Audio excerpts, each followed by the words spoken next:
Welcome to the Plan B CRNA podcast. I'm your host, Bobby Jones, or at least I normally am, but not today, because this is the second and final part of our Flip the Script series where I'm put on the hot seat by Matthew Newton, a fellow CRNA and guest host. Remember, he was on episodes 127 and 129 of the show, so check those out to learn more about his story. If you missed the first part of our conversation, make sure you give that a listen to. And as for today's show, we'll continue right where we left off last week. Enjoy. Welcome to the Plan B CRNA podcast. I'm your host, Bobby Jones, and I'm so excited that you're here. The Plan B CRNA podcast is the only show made specifically for nurse anesthetists who are exploring options outside of their traditional career path. This is the place to expand your mind and your goals as we uncover new ways to produce side income together. Join me for some honest, unscripted discussions with other CRNAs who are transforming their financial lives. This episode is brought to you by On-Call Capital. On-Call Capital is dedicated to educating CRNAs and other healthcare providers about investing outside of the traditional stock market. On-Call Capital also provides opportunities for you, yes, you, to create passive income and generational wealth while also lowering your taxable income through investments in the apartment and alternative investment spaces. If you haven't hit subscribe yet, make sure you do that right now so that you don't miss an episode. Thanks so much for joining me today. And now, on with the show. As a longtime listener of your Plan B podcast, every episode I always hear the plug in the very beginning, maybe in the end. It's very brief. Brought to you by On-Call Capital. And you never really dive into On-Call Capital. So I'd like you to take a minute or so, if you could, tell me about On-Call Capital. So for me personally, as in medicine, we always pride ourselves on being experts. I can walk into an operating room, I can tell you exactly what should happen, how these drugs will interact. And getting into a new territory is always kind of scary. So, like in this episode, me and you have been talking just alone. There's been a lot of terms thrown around: 1031 exchanges, syndications, B versus C.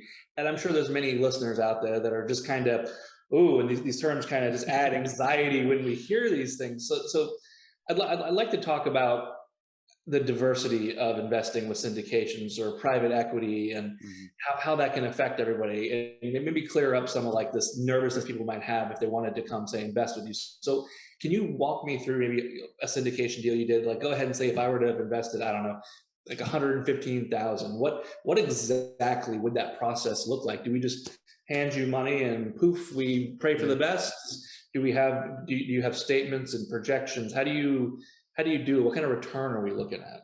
Yeah. So it's almost like I fed you that number, 115,000, because that was how much, that's how much I put into my first investment. I kind of took the go big or go home approach with my first couple.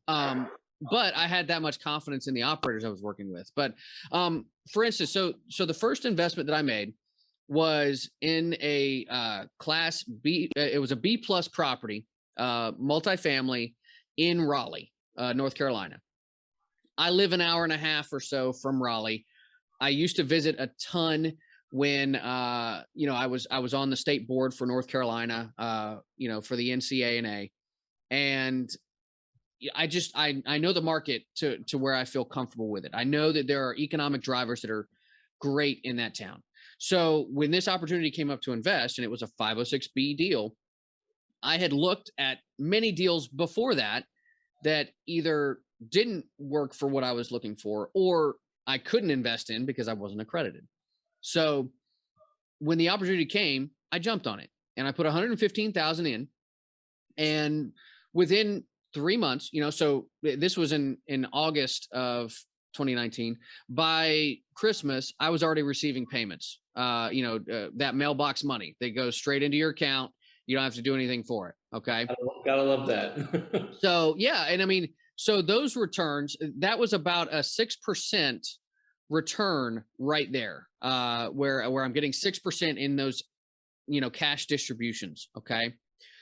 And the way that syndications are structured is that you typically get some kind of a cash distribution, and then you participate in the sale of the property, in the profits that happen when the property sells. So The goal for those is to sell, to come in, carry out the business plan of going in, doing a rehab or adding value, increasing the net operating income, reducing expenses through more efficient operations. And through that, you get to increase the value of the property. In commercial real estate, that's how you appreciate a property, is by increasing the net operating income. So it's something that's very controllable. That's different from the house I live in, just appreciating over time because I live in a good neighborhood and other homes in the area are selling. Well, it's not based on any kind of income. It's just based on, well, it's a good neighborhood and people want to be here. Net operating income is the way that you measure the appreciation of multifamily. So for 2 years, I got those 6% distributions every month. And that was cash flow that I lived off of. Then they sold the property. And so minus, the cash flow that I was getting out of it, which I did not save and put into another investment. The proceeds that I got on the sale from that increased my $115,000 investment to $201,000 that I was able to move into the next investment and start getting returns off of.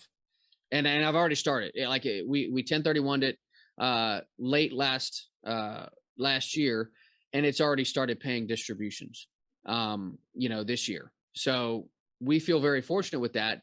But that increased our nest egg from 115,000 to 200,000. So that's a 1.74x for those, doing the math. And I still got the cash distributions that we lived off of. That's a great return. I don't think anybody would be unhappy with that. Yeah. I mean, nearly doubling your money within the course of 2 years. And so if that kind of thing, just, you can kind of start to figure out that snowball in your head. Wow. If this happens every 2 to 3 years, you can really get some momentum here. Mm-hmm. And so, apartment investing is not going to change your life in a year. But it could change your life in 5 years, 6 years, 10 years. You can really make some good strides there. And I go back to that whole thing of like, well, yeah, I mean, people put thousands of dollars in the stock market, don't think about it.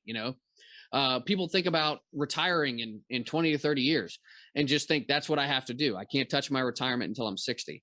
Well, I'm able to put people on a path to help them start to look at more of a 10-year timeline, depending on how much they're willing to put into it and how they're willing to snowball their profits into the next deal.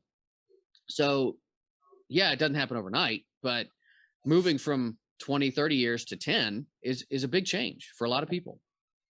Yeah, that's excellent. Being able to live off of the distributions of your investment is a fantastic thing. And I think that's what a lot of, people that listen to your podcast are kind of looking for is how can they slowly move away from that day job or not be so dependent on it. One of the most comforting things about my real estate transactions is just the cash flow of the properties I have. If I wanted it to, will pay for a significant chunk of my personal mortgage on my house. I don't take that money and do that. I allow it to snowball. So every couple of years, I just let it all roll in, and I buy another property with the profit from real estate. But I love the snowball, I guess, effect where you talk about what would happen if every 2 years you did see that 2 times return. Mm-hmm. I mean that adds up really, really quickly, and that is life-changing money. Well, and you mentioned earlier about the student loans thing, the paying off student loans or paying off car payments or whatever, when you get things that are at that low interest rate, that's great. It is almost like free money, but we oftentimes use money to buy what we think are assets, and so your education is certainly an asset. And I don't mean to shortchange anybody on that. I mean, you definitely, it's worth it to spend that money to get educated and to get into a profession that you hopefully are going to make good money at and that you enjoy. But there's a lot to be said for buying assets to pay off those liabilities. And so, your student loans are a liability. That's cash flow that's going out and it's going away from you every month.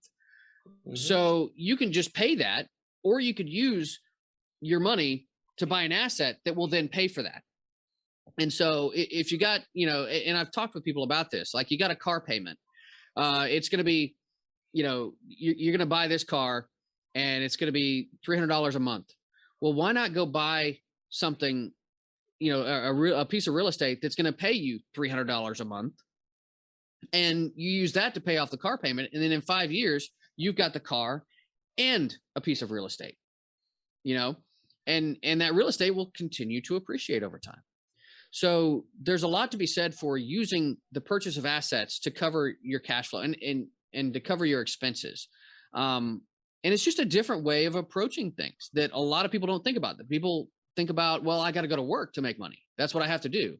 It's like, no, you can purchase assets that will do the work for you. Essentially, they provide you with that cash flow to allow you to pay for the liabilities in your life. And that's what it comes down to, is like figuring out that, each side of the equation, and how can I buy those assets that are going to cover that cash flow that I've got going out. So one of the part of the hook in the intro for your podcast is we can use on-call capital and these syndications to lower our taxable income. And I know, medical professionals love to find ways to lower their taxable income. Can you talk a little bit about how maybe your syndications can do that? Sure. So when it comes to a syndication deal, they often do what is called a cost segregation analysis. Okay. And so they go through a property and they look at all of the factors that are able to be depreciated. So let's say the roof. Well, we can depreciate that over a 20-year period. We can depreciate carpets over a 5-year period because those don't last as long. Kitchen appliances, sinks, you name it, it gets put into a cost segregation analysis. And you can figure out how much of a property is depreciable. Okay. And that's what cost segregation does, is it splits those things up into all those little factors. Now, there's something that we have access to that's called bonus depreciation, which means that we're able to take all of that stuff that we looked for in our cost segregation, and we're able to bump it up into year one of, a deal. So for instance, that $115,000 investment that I made in 2019, I got a K1 statement for that was worth $103,000 in paper losses for my income.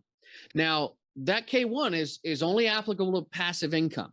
Okay. So I want to be very clear about that. It's not going to knock out your anesthesia income unless you are getting passive income from different sites. So if you're a business owner and you're getting, a certain amount of passive income that comes from multiple sites from other providers doing the work, then you can offset that passive income.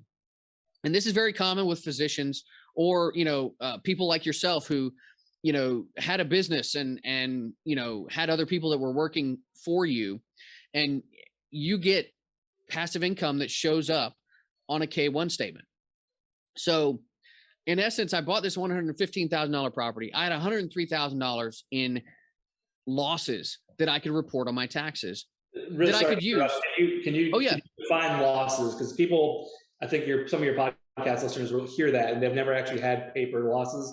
They look at it as, oh my God, you lost money. Yeah. So that's, I appreciate you bringing that up, because that can get confusing. So it's just an accounting term. It's an accounting phrase that means, my $115,000 investment counted as, money going out.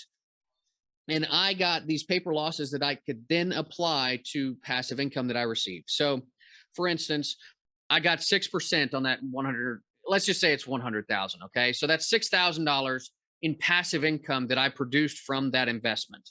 Okay. All of that is shielded by those paper losses. They offset each other. Right.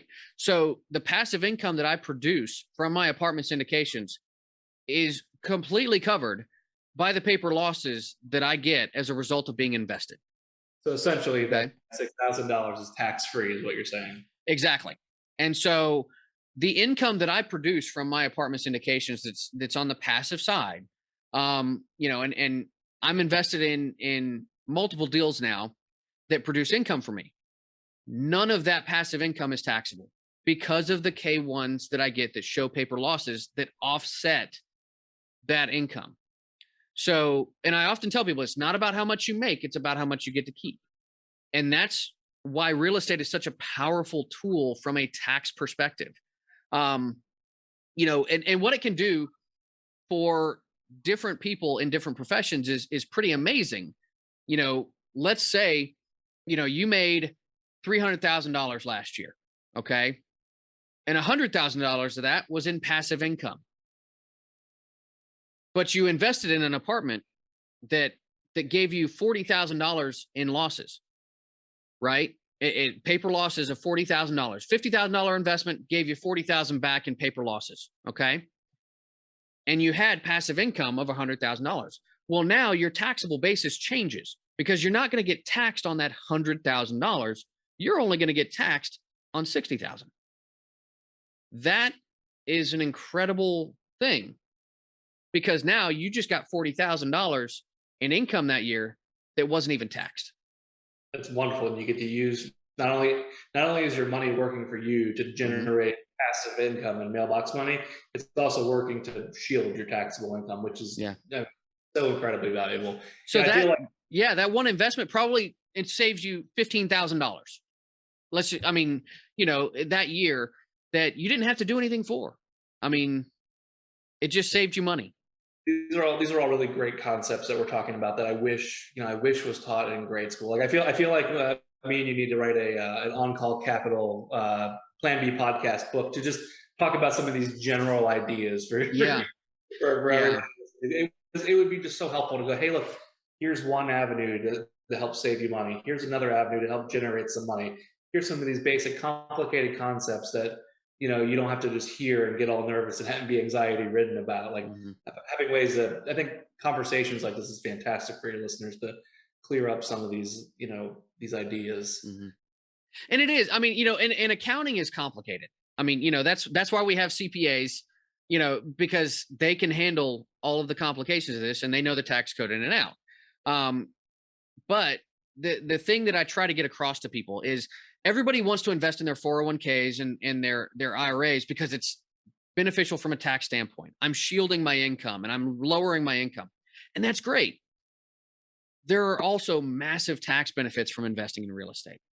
And I would venture to say that some of those tax advantages outweigh or at least match what you get from investing in these retirement accounts. And that's why I think it's so important to start building income outside of your retirement accounts, because you never know what's going to happen in your life. I mean, you never know. You could, be hiking and you break your wrist and now you can't do anesthesia for the next 8 weeks, and I mean, how many people that you know of, they start to develop arthritis in their hands because they've been holding a mask for years. And now all of a sudden they have trouble doing what they love. That passive income is a really excellent safety net of just in case life happens. Of course you always plan on reinvesting it and growing it and snowballing it. But if life happens, it's a great thing that you can fall back on. That can really save you in a pinch. And provide essentially, life for you and your family. Yeah. And it just, it just provides you with options. If you want to go down to 2 days a week working, you can do that because you've got income that covers the rest of it and you don't have to worry about it. And now going to work isn't a chore. It's something that feels more like, a vacation because it's like, oh, well, yeah, I mean, I'm just going to come in one day. I'm just visiting essentially because I'm only there 1 or 2 days a week. That's something that's a very powerful thing for people. And it can help you find that better work-life balance in your life by giving you those options that, hey, I don't have to go to work. Even if you want to keep working full time, that you've got that backup and that makes you feel so much better about going to work every day because you don't have to. It makes a very big change in your mindset. Yeah, I completely agree. And if you want to talk about just adding to your career and job satisfaction in general, knowing that it's not mandatory and you do it because you choose to is a very good feeling. And what I do, with my business, with On-Call Capital, is I got into it because I wanted to help people. I'd been, in this apartment syndication business for about 6 months and getting these checks in the mail. And I said, oh my gosh, like, how in the world is this not spread everywhere? Like, how do people not know about this? And and I had so many providers that I'd worked alongside that, it felt like they were working because they were stuck in their job. And so I embarked on just this educational journey. Like, I wanted to help people that I had been in the trenches with, that I had worked alongside, and I saw how hard they work and how passionate they are about providing care for patients. And I said, we care for patients all the time. What about us providers? Like, who's caring for us? Who's taking care of us? And so I wanted to change some of that narrative around, caring for providers. Part of that is financial health. And so many providers just blindly go to work and make their income and put money into their investments and stuff in the stock market through their retirement vehicles, and they don't think anything more about it. You don't have to be a financial expert to start producing passive income, and so I wanted to help bridge that gap with people to show them, hey, there are other options out there that are just as viable, that are safer for your money, less volatile, and can produce income for you now, not in 20 years when you're retired and you hope your nest egg holds up for the entirety of your retirement. This is something that, you can produce income on, and your money's still working for you and appreciating over time. So it keeps up with inflation, and, you've got good income. So I wanted to educate people about this, and that's why I started On Call Capital. And so what I do is I spend much of my day networking with people across the country, networking with different operators in different markets, and trying to find people to work with so that I can bring these kinds of investment opportunities to people in different healthcare professions and start to have them provide for themselves a little bit more financially, like improve their financial health and vitality, because that makes everything better, really, for people. It's not all about the money, but it's about, the freedom that money can buy, the time freedom that it can purchase for you.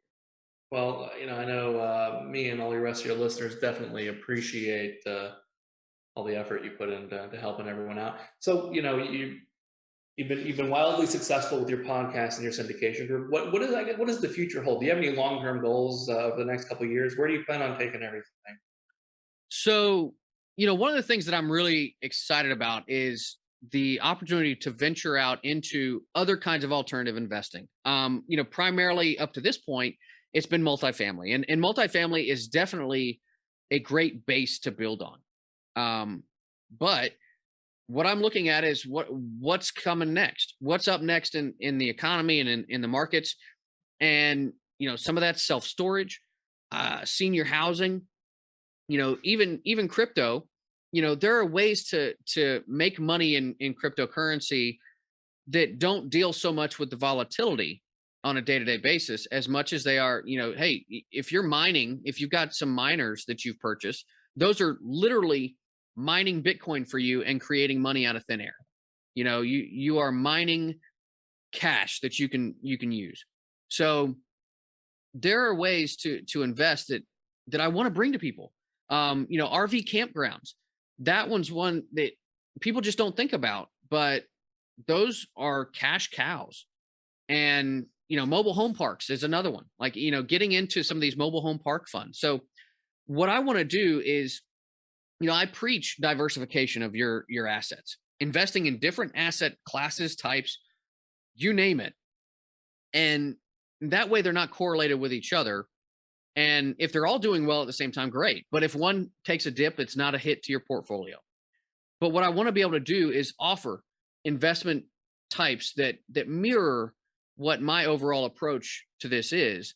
And that's, putting it out there and like, let's get into some different things. And, I currently have investments in senior housing. And like I said, I'm about to offer one that's in self-storage. So having those is really helpful to me in my portfolio. And I want to be able to offer that to investors. Well, so this has all been really great. So go ahead and say, one of your listeners has been inspired by our conversation today, and they want to get a hold of you. Possibly, hey, the self-storage thing sounds like a great idea. I personally know they've been wildly successful. So how can people get a hold of you to maybe if they wanted to engage you for the self-storage and Sure. So you can always visit my website, www.oncallinvestments.com. You can email me, bobby@oncallinvestments.com. I'm on social media pretty much everywhere. So On Call Capital on Instagram. You can find me, on Facebook and LinkedIn. I'm pretty much everywhere you have social media. You can find me out there. So those are some great ways to get a hold of me, and I'm happy to connect with anybody. And actually, my phone number is 336-403-2256. Give me a call, text me, let me know you're out there and listening. I love to hear feedback on the show and what we're doing here, because that's the only way that we can improve and grow is by getting that feedback that tells us when we're doing something right or wrong. So well, I love that you gave out your personal phone number on there. And prepare for. We've been trying to reach you about your car's extended warranty. Oh gosh, right. Well, and yeah, I mean, I get that all the time, or whatever the case may be. But yeah, feel free to reach out though. I'm more than happy to help anybody out there. I don't require anything from you. I've had multiple people that come to me with a deal that they're looking at, and they're like, "Hey, what are your thoughts on this?" I'm more than happy to sit down and analyze a deal. That helps me because I've come across some things that, oh wow, this one's a little different than what I've seen, and I'll give my thoughts on it. But it helps me grow, and it helps other people grow and educate themselves. So I'm happy. You don't have to invest with me. I already have enough passive income to cover my expenses. It's not that I'm looking to make tons of money or anything like that. I literally want to help people get out of the rat race if that's what they choose, or at least just provide more options for themselves and their family. And I honestly, I think that's what differentiates successful people versus unsuccessful people is you are willing to be a resource. You're willing to help anybody out. I feel the same way about anything. If anybody ever had any questions about anesthesia, if they're looking for, I work for a large anesthesia company in Atlanta. If anyone is ever looking for a job anywhere in the U.S. providing anesthesia, or anyone had any questions about real estate or any of the good things I've done or the many mistakes I've made in my life in business and investing, I'm always happy to share them. So if anybody ever had any questions for me, you can contact me at matthew.newton711@gmail.com. And I'm always happy to help out. And also, I like what you said earlier about anyone providing feedback. We've had a slightly different format for today's episode. So feedback if you like this or if you don't. I know Bobby's always open for great suggestions. Yeah. And if you enjoyed Matthew, hosting the show, we can make this happen a little bit more. This is something that's certainly a possibility for the future. So I'd love to hear your feedback on that. Give Matt some feedback and let him know how you think about the episode. Well, it's certainly been a pleasure being here, and thank you so much for allowing me to take part. Absolutely, man. It's been my pleasure as well. So, I'll let you close it out. You can close it out here. Well, guys, this has been an episode of the Plan B podcast. Thank you so much for listening. And like I said, if you haven't hit that subscribe button yet, make sure you do. Awesome, man. Thanks a lot. That's going to do it for today. Thanks for listening to this special Flip the Script episode. I hope you found some value in our conversation. And if you enjoyed what you heard, make sure you give us a 5-star rating and let me know what you think with a review. If you're interested in connecting with me to learn more about passive income opportunities, you can find me on Facebook, LinkedIn, or Instagram, or visit my website at www.oncallinvestments.com. Until next time, be safe and take care of each other out there. Thank you so much for joining me for another episode of the Plan B CRNA podcast. If you haven't already subscribed and reviewed the show, I'd be honored if you took the extra time. It really helps to expand our reach and get the word out about the show. If you're a CRNA who is interested in sharing your story on our podcast, I'd love to have you. Please email me at bobby@oncallinvestments.com for more information. This episode was brought to you by On Call Capital. They are dedicated to helping providers like you develop passive income and generational wealth through investments in the apartment and alternative investment spaces. Feel free to check out their website at www.oncallinvestments.com and subscribe to their free educational email series. You can find On Call Capital on Facebook, Instagram, and Twitter. You can also check out our YouTube page, where you'll find all of the show episodes along with other educational videos. Thanks for listening, and we'll see you on the next episode.